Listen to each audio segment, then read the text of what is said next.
नमस्कार. सीझनल फळं खावीत असं आपण नेहमीच ऐकतो. पण जे व्हिटॅमिन सी युक्त जी फळं असतात जसं की संत्री. आता थंडीचं सीझन आलेलं आहे आणि या सीझनमध्ये संत्री जर आपण खाल्ली तर ती घशाला लागल्यासारखी होते, खोकला होतो, कफ पकडल्यासारखा होतो. तर ही संत्री कशी खावी?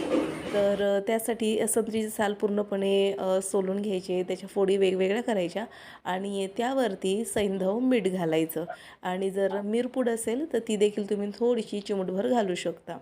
व्यवस्थित या फोडी मिक्स करून घ्यायच्या. आता माझ्याकडे काही सैंधव मीठ नव्हतं.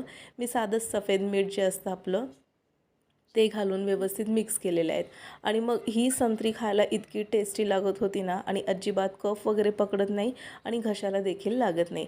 तर अशा प्रकारे संत्री तुम्ही थंडीच्या सीझनमध्ये नक्कीच खाऊ शकता. नक्की ट्राय करा आणि मला कमेंटमध्ये नक्की कळवा.